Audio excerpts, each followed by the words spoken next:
ಗಮನಗುಂಡಿ ಗ್ರಾಮದಲ್ಲಿ doctor B R Ambedkar ಮೂರ್ತಿ ಸಚಿವ ಎಚ್.ಸಿ. ಮಹದೇವಪ್ಪ ಅವರಿಂದ ಬೀದರ್ ಜಿಲ್ಲೆಯ ಹುಮನಾಬಾದ್ ತಾಲೂಕಿನ ಗಮನಗುಂಡಿ ಗ್ರಾಮದಲ್ಲಿ ಡಾಕ್ಟರ್ ಬಿಆರ್ ಅಂಬೇಡ್ಕರ್ ಮೂರ್ತಿ ಉದ್ಘಾಟನಾ ಕಾರ್ಯಕ್ರಮ ಅದ್ದೂರಿಯಾಗಿ ಜರುಗಿತು. ಕಾರ್ಯಕ್ರಮದಲ್ಲಿ ಉದ್ಘಾಟಕರಾಗಿ ಆಗಮಿಸಿದ ಸಮಾಜ ಕಲ್ಯಾಣ ಇಲಾಖೆಯ ಸಚಿವ ಎಚ್.ಸಿ. ಮಹದೇವಪ್ಪನವರು ಹಾಗೂ ಕಾರ್ಯಕ್ರಮದ ಅಧ್ಯಕ್ಷತೆ ವಹಿಸಿ ಭಾಗವಹಿಸಿದ ಮಾಜಿ ಸಚಿವ ರಾಜಶೇಖರ್ ಪಾಟೀಲ್ ಮತ್ತು ಮುಖ್ಯ ಅತಿಥಿಗಳಾಗಿ ಭಾಗವಹಿಸಿದ ಸ್ಥಳೀಯ ಶಾಸಕ ಡಾಕ್ಟರ್ ಸಿದ್ದು ಪಾಟೀಲ್ ರವರ ನೇತೃತ್ವದಲ್ಲಿ ಮೂರ್ತಿ ಉದ್ಘಾಟನೆ ಕಾರ್ಯಕ್ರಮ ನಡೆಯಿತು. ಮೂರ್ತಿ ಉದ್ಘಾಟನೆ ನಂತರ ಕಾರ್ಯಕ್ರಮ ಉದ್ದೇಶಿಸಿ ಸಚಿವರು, ಮಾಜಿ ಸಚಿವರು, ಶಾಸಕರು ಹಾಗೂ ವಿಧಾನ ಪರಿಷತ್ ಸದಸ್ಯರುಗಳು ಕಾರ್ಯಕ್ರಮ ಉದ್ದೇಶಿಸಿ ಮಾತನಾಡಿದರು.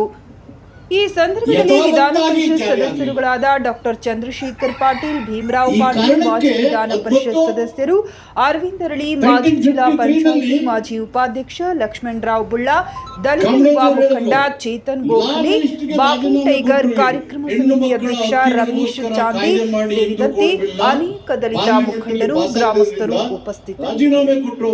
JK news Kannada, Humnabad. ಭ್ರಷ್ಟರ ಪಾಲಿಗೆ ಸ್ವಪ್ನ. ಕೊಟ್ಟವರು ಅದು ಜಾರಿ ಆಗಲಿಲ್ಲ. ಇವನ್ನು ಜಾರಿ ಮಾಡಲಿಕ್ಕೆ ಅಧಿಕಾರದಲ್ಲಿ ಕೂತಿದ್ದಾರಲ್ಲ ಅವರ ಮನಸ್ಸು ಈ ಕಡೆ ಒಲವಿಲ್ಲ. ಯಾಕೆ ಒಲವಿಲ್ಲ ಅಂದ್ರೆ ದೇಶದಲ್ಲಿ ಎರಡು ಸಂಘರ್ಷ ನಡೀತಾ ಇದೆ. ಒಂದು return constitution by Baba Saheb Ambedkar. Baba Saheb Ambedkar ಬರೆದಿರುವ ಮೀಟಿಂಗ್ ಅಲ್ಲಿ ಹೇಳಿದೆ, ಕ್ಯಾಚ್ ಸೆನ್ಸಸ್ ಬಂತು. ನನ್ನ ಜೀವನದ ಉದ್ದಕ್ಕೂ ನನಗೆ ಬುದ್ಧಿ ಬಂತು ಇಲ್ಲಿ ತನಕ ನಾನೆಂದು ಇವನ್ ನಮ್ಮ ಕ್ಯಾಸ್ಟು, ನಿಮ್ಮ ಕ್ಯಾಸ್ಟು, ಅವ್ರ ಕ್ಯಾಸ್ಟ್ ಅಂತ ಪದನೇ ಬಳಕೆ ಮಾಡಿಲ್ಲ. ನೀವೆಲ್ಲ ಸೇರಿ ನನ್ ಕೆಡಿಸ್ಬಿಟ್ರಲ್ಲ ಅಂತ ಹೇಳಿದೆ.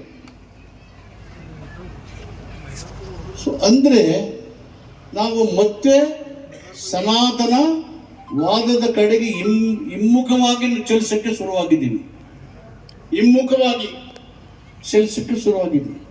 What is the reason? ಕಾರಣ ಏನು ಅಂದ್ರೆ ಸಂವಿಧಾನದ ಆಶಯಗಳನ್ನ